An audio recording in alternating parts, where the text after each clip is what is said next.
Parece que faz uma eternidade que eu não gravo vídeo aqui para o YouTube nem para o Instagram. E na verdade, realmente eu passei alguns meses sem gravar nenhum tipo de vídeo assim, nesse estilo que eu estou fazendo agora. Mas isso acontece porque eu estava no processo de finalização da minha dissertação e essa semana finalmente eu defendi a minha dissertação, fui aprovado e agora eu sou mestre em filosofia. Tirando isso, eu decidi que o mês de março seria o mês que eu usaria para falar da amizade. Então quero dizer a você como vai ser a estrutura do meu canal agora em 2020. Veja, nesses meses que faltam, eu decidi que cada mês eu vou abordar um assunto diferente. Um único assunto. Qual vai ser a diferença? Eu vou abordar um único assunto de várias perspectivas diferentes. Por exemplo, agora eu vou falar sobre amizade. Eu vou começar falando sobre amizade a partir de Platão, depois eu vou para Aristóteles, depois eu posso ir para os romanos, Idade Média, Moderna, até chegar agora na nossa contemporaneidade.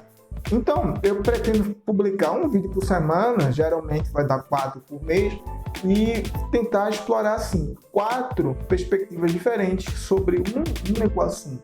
Então, eu lhe convido agora, nesse exato momento, a que você se inscreva nesse meu canal do YouTube e que você vá lá na minha conta do Instagram, me segue, curta esse vídeo, compartilha com quem você acha que vai gostar desse tipo de abordagem. Amizade. Por que eu escolhi amizade? Qual foi o critério? Bem, o primeiro critério, eu acho que o único critério que mais importou para mim, foi porque a amizade, apesar de eu ter tido a sorte de, durante a minha vida, ter sido acompanhado e acompanhar pessoas que eu posso dizer que foram minhas amigas e meus amigos, me peguei pensando por esses tempos o que seria realmente amizade, o que define amizade, e não consegui dar uma resposta satisfatória a mim mesmo. Então vou aproveitar esse canal para tentar pesquisar sobre esses assuntos que me interessam de maneira um pouco mais apaixonada, de maneira um pouco mais pessoal. Mas agora eu vou fazer essa coisa mais temática para que a gente consiga compreender, a partir da posição da filosofia, como essas questões perpassam a nossa vida, como essas questões constituem a nossa vida e como a gente pode, a partir da filosofia, passar a compreender, nem que seja minimamente um pouco melhor, essas questões que são fundantes, como amizade, solidão, felicidade. Por que eu começo com Platão? Porque a gente precisa começar de algum lugar. E eu decidi explorar, no mínimo, um filósofo de cada época da história da filosofia. Tirando a filosofia grega, que eu vou explorar 2, que são Platão e Aristóteles, e aí vem os filósofos do período medieval, depois do período moderno e depois do período contemporâneo. Platão tem 3 diálogos que falam sobre o amor, que é o ágape, o eros e a filia. Eu, em um vídeo desses que eu falei de animação, de 3 minutos, já falei características básicas desses tipos de amor. E se você quer saber melhor o que é, eu sugiro que você entre no vídeo e veja 3 minutinhos, passa rápido. Eu cheguei à conclusão lá, e todo mundo chegou à conclusão, que filia é o tipo de amor que mais se aproxima do que hoje a gente conhece como amizade. Então Platão tem 3 diálogos: o Ulisses, o Banquete, Simpósio, e tem o Fedro. Porém, Ulisses é um diálogo platônico que tem a amizade como tema e é muito importante para, no mínimo, fazer a gente questionar essa ideia do senso comum de amizade. Ulisses é um diálogo da fase aporética de Platão, e aporia significa que não se chega a uma definição positiva do conceito. Ou seja, no Ulisses, Platão não vai dizer de maneira clara, de maneira direta, o que é amizade. Porém, ele vai questionar várias formas de amizade, várias formas de entender o que é amizade, várias formas de perceber o que constitui a relação de amizade. E aí a gente acaba questionando essas ideias mesmo que a gente tem de amizade no senso comum. Então, começar com Platão significa que eu vou começar dando um passo para trás e pondo em questão essas ideias que a gente tem consolidadas de amizade. Agora, no Ulisses, a gente vai pôr em questão o que é a amizade, que é essa coisa tão vital para a nossa vida. Como ela se configura, o que faz uma pessoa ser amigo de outra. Os primeiros diálogos que Platão escreveu são chamados pela tradição dos interpretadores de Platão, os famosos comentadores, de diálogos socráticos.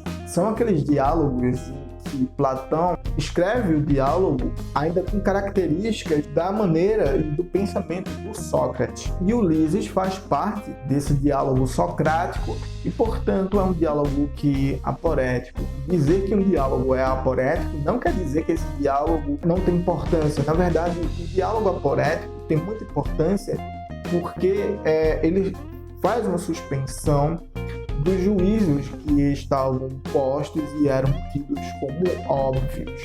E faz essa suspensão não de maneira subjetiva, mas de maneira racional, argumentativa e dialética, que era tão importante para o desenvolvimento do diálogo de Platão. Pontos que são importantes saber para entender a ideia de amizade que está contida no Ulisses. Primeiro, a amizade no Ulisses tem como pressuposto o desejo e a finalidade. Um indivíduo busca amizade com o outro porque ele tem um desejo, ou seja, algo que lhe falta, mas que está contido no outro e que esse outro pode lhe oferecer. E desejo que é essa falta, essa privação de alguma coisa.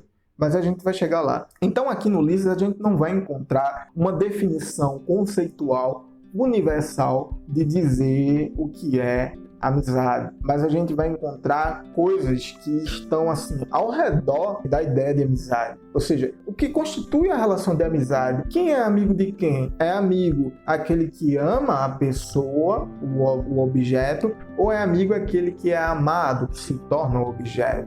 Ou só existe amizade quando os dois se amam ao mesmo tempo? E aqui a gente se aproxima mais do que é a amizade hoje, essa ideia de reciprocidade. Esse diálogo é dividido, para mim, em duas partes. É a parte na qual Sócrates dialoga com Menexeno e a parte que o Sócrates dialoga com Lises. Existe uma tese dos comentadores que diz que Sócrates adapta a maneira que ele dialoga com a pessoa a partir de quem ele está dialogando. O Menexeno é um erístico e o Lises é um amante da poesia. Então, quando Sócrates vai dialogar com Menexeno, Sócrates vai usar a erística. Quando Sócrates for dialogar com Ulisses, ele vai usar exemplos de poesia e vai ensinar a Ulisses a qual é o trabalho de um filósofo, a busca pela verdade, nunca alcançar a verdade, esse caminho eterno de perseguição da verdade. Então, dito isso, que Sócrates se adapta à pessoa com quem ele está falando, que esse diálogo ele divide em duas partes.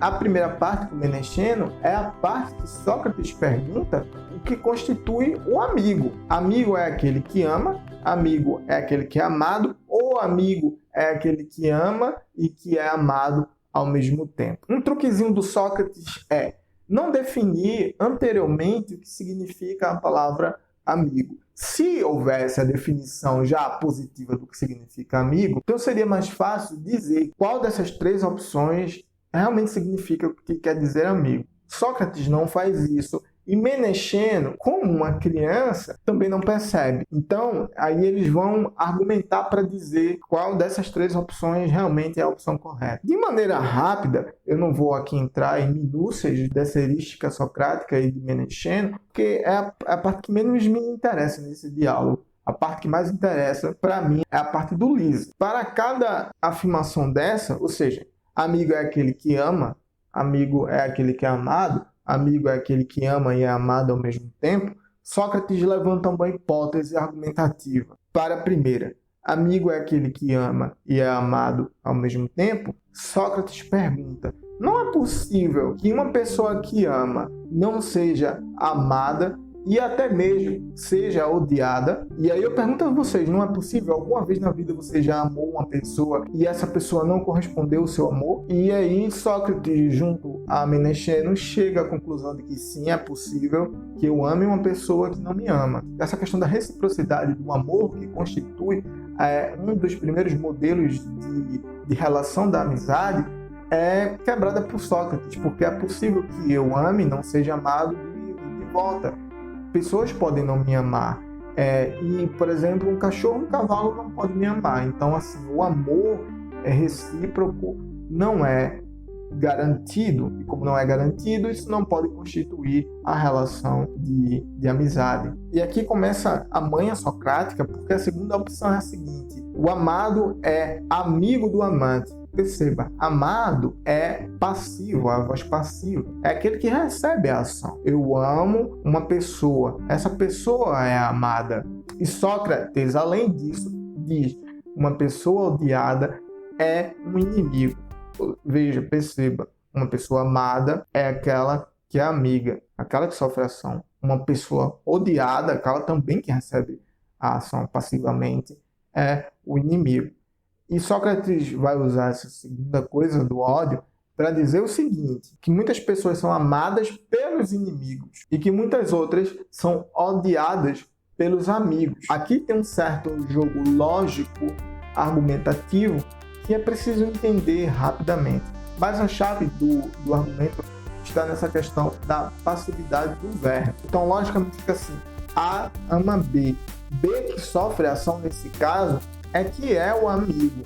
B, então, é amigo de A. Porém, B odeia A. Ou seja, A, nesse caso, recebe a voz passiva do verbo. Então, ao mesmo tempo, B é amigo de A e A é inimigo de B.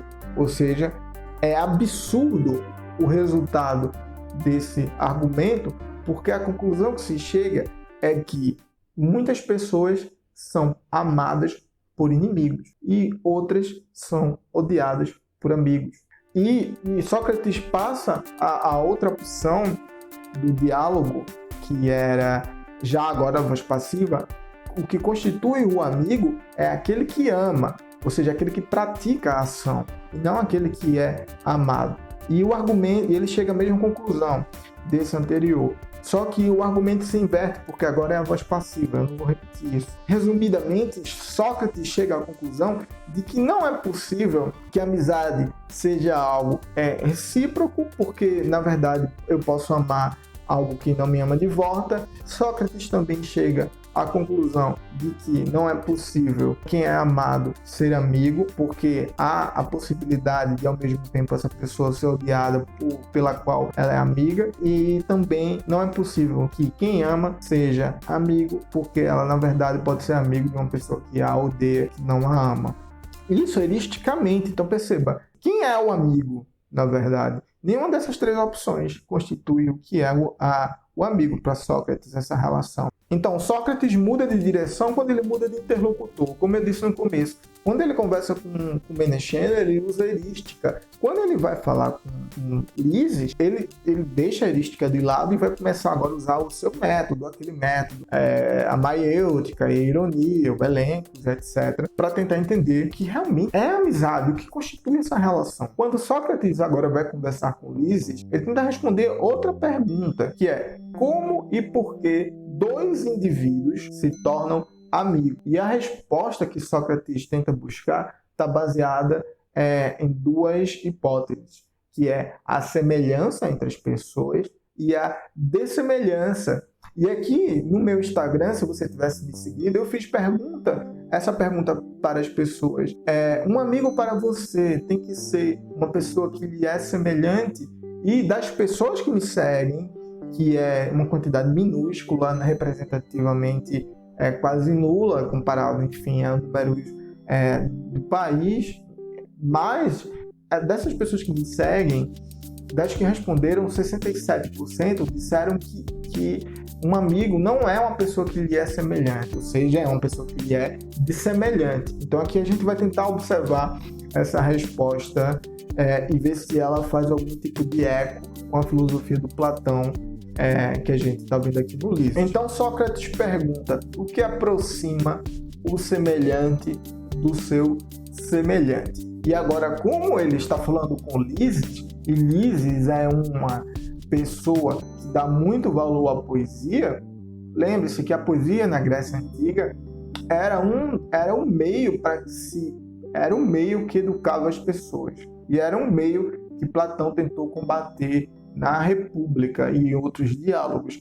E aqui Sócrates vai citar dois poetas de extrema importância que já apareceram nesse canal, que é Homero e Hesíodo. Sócrates cita Homero para tentar entender a questão da atração de duas pessoas semelhantes. E ele diz o seguinte: o Deus sempre aproxima o semelhante do semelhante. Como é que Sócrates vai argumentar em relação a essa questão dos amigos que são semelhantes? Bem, aqui entra a ideia de bom e mal, que eu vou deixar sem definição por enquanto. Quando eu começar a falar dos exemplos, vocês vão entender o que Sócrates está querendo dizer por bom e por mal. Bem, ele começa assim: só pessoas boas é que podem ser amigas de pessoas boas.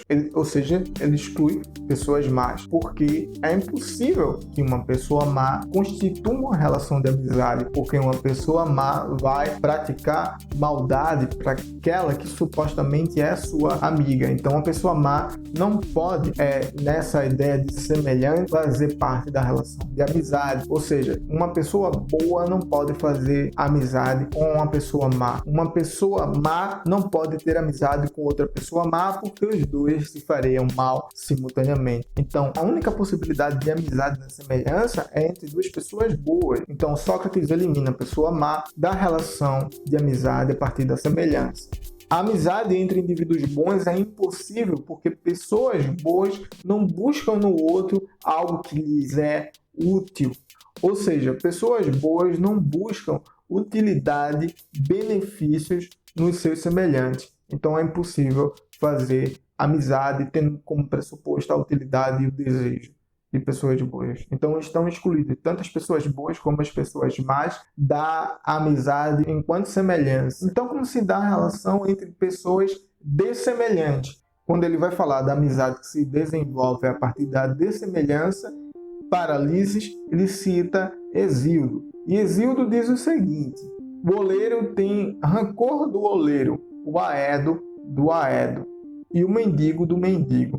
Para você entender o que é dessemelhança, pense em exemplos genéricos de uma pessoa fraca e de uma pessoa forte, de uma pessoa saudável e de uma pessoa doente, de uma pessoa pobre e de uma pessoa rica. Por essa ideia de dessemelhante, o fraco sempre vai buscar ter amizade com o forte, o doente sempre vai buscar ter amizade com o saudável, e o pobre com o rico. Esse exemplo está fundamentado na ideia de que não há amizade recíproca, porque, lembrando de novo dos pressupostos, não é possível que uma pessoa que seja forte vá buscar amizade numa pessoa que é fraca, porque não há nada de útil na pessoa fraca para a pessoa forte. Quando de maneira inversa, a pessoa fraca vê toda a utilidade possível numa pessoa que lhe é mais forte, de maneiras de se desenvolver, etc. Então, essa é uma amizade que tem uma unilateralidade. Ou seja, a pessoa que está numa situação de desvantagem sempre vai procurar aquelas que estão em situação de desvantagem. O doente procura o médico, o fraco procura o forte, o pobre procura o rico. Essa é a tentativa de uma amizade na dessemelhança. Como essa amizade da dessemelhança depende daqueles pressupostos de desejo e utilidade, e só um lado procura utilidade no outro, você chega na conclusão absurda da possibilidade da amizade e da inimizade ao mesmo tempo, ou seja, ser amigo de alguém que lhe é inimigo, porque a reciprocidade aqui, a sua ausência, já é um pressuposto. Ou seja, quando Sócrates dialoga com Lises, ele chega à conclusão de que não é possível a amizade nem na semelhança entre as pessoas e nem na dessemelhança. Então, não sei se você percebeu, mas Sócrates aqui trabalhou com a ideia de bondade e maldade em sentido absoluto. E ele chega à conclusão de que um gênero que seja intermediário, ou seja, pessoas que não são nem boas e pessoas que não são nem más. Essa junção das duas qualidades na mesma pessoa é que tornam a possibilidade de amizade algo mais concreto, algo mais real. Então, para a amizade acontecer no gênero intermediário, é preciso que haja pessoas que são nem boas nem más e pessoas que são boas, porque pessoas más, como a gente viu, naturalmente não podem fazer parte de uma relação de amizade. Então, essa amizade é construída da seguinte maneira: Uma pessoa que não é nem boa nem má sempre vai buscar finalidade naquilo que lhe é bom, ou seja, a partir do seu desejo, daquilo que lhe falta, ela sempre vai buscar o que lhe é bom, mas ela não é nem boa nem má. E mais importante ainda, que a presença tanto do bem quanto do mal em uma pessoa a permite que ela busque o que é bom para ela. E como exemplo, Sócrates diz o seguinte: uma pessoa que tem tanto ignorância quanto conhecimento em si consegue ter a capacidade de perceber a porção de ignorância que contém em si mesmo e aí começa a procurar conhecimento, procurar a verdade, que é o bem. Ou seja, Sócrates dá o exemplo do próprio filósofo para Paralísis, como o exemplo de uma pessoa que vive no gênero intermediário, ou seja, uma pessoa que não é boa nem má, uma pessoa que tem conhecimento, que tem ignorância, e percebendo a sua porção de ignorância, busca conhecimento constantemente. Então, Sócrates está se dando como exemplo. Sócrates, não satisfeito com essas respostas encontradas até agora, começa a investigar junto a Lises qual é o fundamento da relação de amizade, qual é a causa da relação de amizade. E agora, de maneira diferente, ele se volta para o objeto, ou seja, para aquele bem no qual o sujeito, que é nem bom nem mal, procura uma finalidade. Então, Sócrates vai procurar nesse bem a causa para a amizade. Nesse sentido, a amizade ela está constituída numa relação de causa e finalidade. E descobrir a causa e a finalidade da amizade é algo essencial para descobrir o que constitui a relação da amizade entre duas pessoas. Por exemplo, um doente que procura um médico. O fundamento dessa relação é o desejo e a necessidade do corpo de voltar a ter saúde. Então, o objeto primário desse tipo de amizade, na verdade, é o próprio desejo. Ou seja, o desejo é a causa da amizade. Uma pergunta: é possível, então, que você deseje algo que não lhe é familiar, algo que não faz parte da sua própria natureza? Sócrates diz que não. A gente deseja por algo que nos é familiar e que faz parte da nossa própria estrutura. E, portanto, há aqui uma possível ligação entre o desejo e entre o semelhante. Ou seja, o fundamento da relação de amizade, que agora foi descoberto, que é o desejo, tem alguma relação com a ideia de semelhança. Mas a questão é que a gente já descobriu que o semelhante não pode ser amigo do semelhante, e aí Sócrates lança a hipótese do primeiro amigo. E esse primeiro amigo nada mais é do que o próprio desejo. Como exemplo, um doente que é amigo da medicina. A doença constitui um mal, a saúde constitui um bem. Ou seja, o corpo desse sujeito, que é o intermediário, ou seja, o que é nem bem e nem mal, é amigo de um bem, da saúde, por causa de um mal, da doença. Sócrates encontra no desejo, nesse primeiro amigo, algo que constitui a relação de amizade, porque agora ambos os lados podem ter esse primeiro desejo, esse primeiro amigo e esse desejo. Então, o primeiro amigo e o desejo é aquilo que potencialmente constitui todas as relações de amizade. O que motiva o sujeito a sentir amizade? E Sócrates diz o seguinte: o que motiva um sujeito a sentir amizade por outra é a falta de alguma coisa em si que está presente no objeto. Eu sinto amizade por ela porque eu tenho um desejo daquilo que ela tem, uma falta daquilo que ela tem. E essa falta nos é familiar, ou seja, faz parte da nossa estrutura, da nossa essência, se assim for possível dizer. Então aqui há uma relação entre a falta, o desejo e a familiaridade. A gente só deseja aquilo que nos é familiar. E esse desejo, essa falta, essa familiaridade que a gente sente é a causa da amizade. Ou seja, a gente é amigo de alguém, de alguma coisa, a gente ama essa coisa porque nos falta algo e nessa falta a gente procura a utilidade na outra coisa ou seja, a gente procura no outro o que nos falta, e isso que nos falta nos é familiar. Tanto que não seria possível a gente ser amigo daquilo que nos é estranho. A gente deseja por algo que nos é familiar, por algo que a gente conhece.